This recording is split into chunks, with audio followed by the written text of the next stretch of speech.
ऐसी हसीन बहारों की रात है। मोहम्मद रफ़ी साहब के दिलकश अंदाज और मखमली आवाज़ में दिलीप कुमार पर फिल्माया गया ये गाना है 1968 में आई फिल्म आदमी का। एक चांद आसमां मेरे साथ है। ये एक ड्यूएट सॉन्ग है।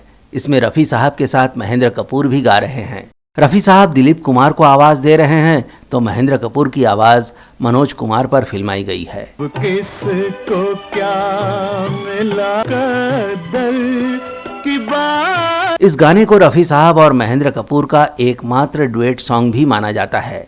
जानकार बताते हैं कि इस गाने के अलावा दोनों का कोई ड्यूएट सॉन्ग नहीं है, क्योंकि महेंद्र कपूर रफ़ी साहब के शागिर्द थे, इसलिए वो अपने गुरु के साथ बराबरी में नहीं गा सकते थे।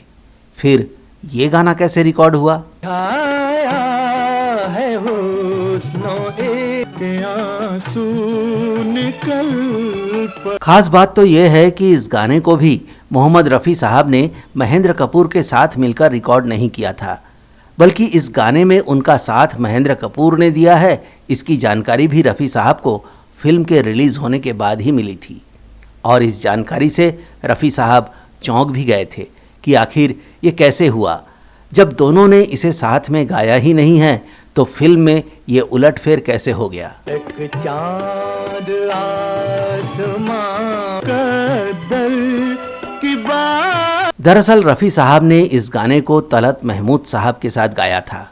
रिकॉर्डिंग के वक्त ये गाना उन्हीं दोनों गायकों से गवाया गया था, लेकिन बाद में तलत महमूद वाला हिस्सा महेंद्र कपूर से गवा लिया गया और रफ़ी साहब को इसकी जानकारी भी नहीं दी गई। बहारों की रात कोई कमी न थी। आखिर कैसे तलत महमूद के साथ गाया हुआ गाना महेंद्र कपूर के साथ गाया हुआ बन गया? फिल्म से जुड़े लोगों की वो क्या मजबूरी थी कि तलत महमूद की आवाज़ को बदलकर महेंद्र कपूर की आवाज़ कर देनी पड़ी?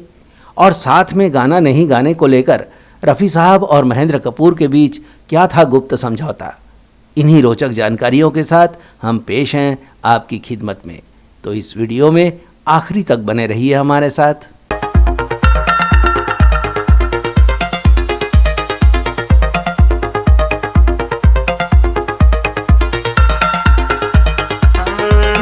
आज पुरानी राहों कल के सपने आज भी मोहम्मद रफ़ी और लता मंगेशकर के सुरीले गानों से सजी 1968 में आई फिल्म आदमी दरअसल 1962 में बनी तमिल फिल्म आलिया मानी की रीमेक थी। प्रेम त्रिकोण की कहानी पर बनी इस फिल्म में दिलीप कुमार, मनोज कुमार, वहीदा रहमान, सिमी ग्रेवाल और प्राण मुख्य भूमिकाओं में थे। निर्माता V.S. वीरप्पा की इस फिल्म का निर्देशन किया था A. भीम सिंह ने। शकील बदायूनी के लिखे गानों को नौशाद ने सुमधुर संगीत से सजाया था। फिल्म में कुल 6 गाने हैं, जिन्हें मोहम्मद रफ़ी साहब, लता मंगेशकर और तलत महमूद से गवाया गया था। टूटी हुई एक नई आदमी का कोई भरोसा। मारे बदरिया मारे लहरी कोई कमी न थी। फिल्म में एक गाना ऐसा था जिसे दिलीप कुमार और मनोज कुमार को एक साथ गाना था। नौशाद साहब ने तय किया कि दिलीप कुमार के लिए मोहम्मद रफ़ी साहब गाएंगे और मनोज कुमार के लिए तलत महमूद साहब आवाज़ देंगे। इसी आधार पर गाने की रिकॉर्डिंग हुई। मोहम्मद रफ़ी साहब और तलत महमूद ने मिलकर गाना गाया और रिकॉर्डिंग फाइनल हो गई। बहारों की रात कोई कमी न थी। फिल्म आदमी की शूटिंग मद्रास में हो रही थी।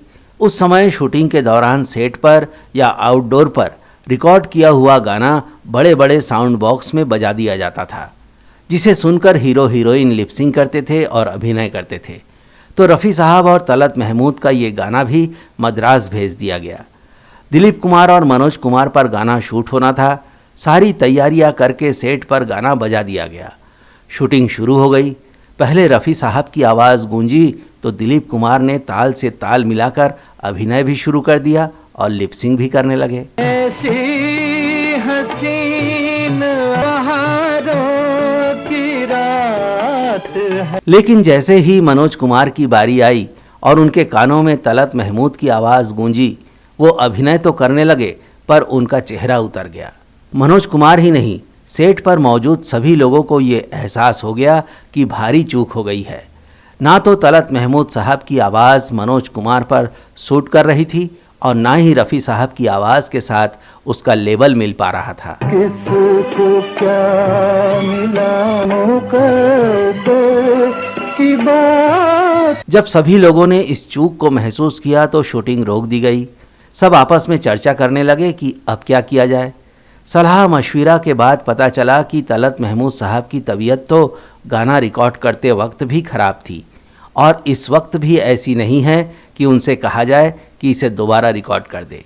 ऐसे में सबके ज़हन में एक ही नाम आया और वो नाम था महेंद्र कपूर का।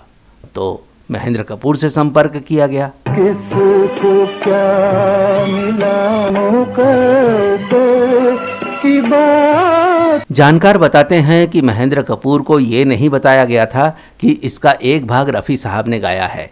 उन्हें तो केवल इतना ही बताया गया था कि इसे तलत महमूद ने गाया है, लेकिन ये मनोज कुमार पर सूट नहीं कर रहा है, इसलिए इसे आप गा दीजिए। महेंद्र कपूर तो तलत महमूद जी का नाम सुनकर ही बिफर गए। उन्होंने कहा, तलत जी मेरे गुरु तुल्य हैं, मैं उनका गाया गाना दोबारा कैसे गा सकता हूँ।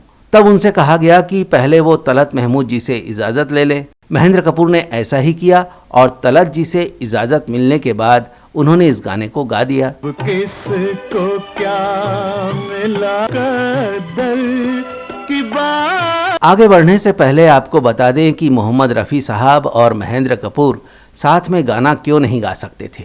दरअसल महेंद्र कपूर ने अपना करियर ही रफ़ी साहब की देखरेख में शुरू किया था। रफ़ी साहब उनके गुरु थे। रफ़ी साहब से महेंद्र कपूर की तुलना तो नहीं की जा सकती, लेकिन फिर भी बाकियों के मुकाबले महेंद्र कपूर की आवाज़ रफ़ी साहब की आवाज़ के काफ़ी करीब थी। महेंद्र कपूर उनकी स्टाइल की कॉपी भी करते थे। रफ़ी साहब खुद तो साफ सच्चे दिल के इंसान थे, लेकिन वो इंडस्ट्री के दस्तूरों को पहचानते थे। B.R. चोपड़ा वाला प्रकरण भी इसी दस्तूर का उदाहरण था। तो जानकार बताते हैं कि रफ़ी साहब ने ही महेंद्र कपूर को सावधान कर रखा था कि इंडस्ट्री के लोग हमें आपस में लड़ाने की कोशिश कर सकते हैं, इसलिए हम कभी साथ में गाना नहीं गाएंगे। वैसे भी रफ़ी साहब महेंद्र कपूर के गुरु थे, तो महेंद्र कपूर का स्वतः ही यह फ़र्ज बन गया था कि वो गुरु के साथ कभी बराबरी में नहीं गाएंगे। इसलिए जब ये गाना सामने आया तो दोनों ही चौंक गए। आया है हुस्नो एक आंसू निकल पड़ा। फिल्म आदमी में अपनी आवाज़ के साथ तलत महमूद की जगह महेंद्र कपूर के आवाज़ होने की जानकारी जब रफ़ी साहब को हुई तो वो थोड़ा परेशान ज़रूर हुए। उन्होंने तत्काल महेंद्र कपूर को फ़ोन मिलाया और पूछा कि ये कैसे हो गया। जब महेंद्र कपूर ने उन्हें तफसील से सारी बातें बताई तो रफ़ी साहब भी खामोश हो गए। आखिरकार इस फिल्म के संगीतकार नौशाद साहब थे और जो कुछ भी हुआ था वो उनकी देखरेख और पूरी जानकारी में हुआ था। नौशाद साहब का रफ़ी साहब कितना सम्मान करते थे ये बताने की आवश्यकता ही नहीं है।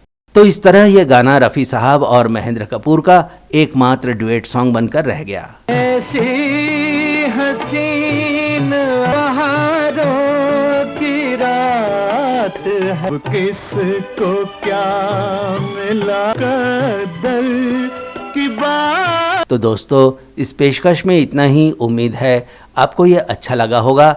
हम फिर जल्द हाजिर होंगे ऐसे ही किसी रोचक जानकारी और मज़ेदार किस्से के साथ। नमस्कार दोस्तों।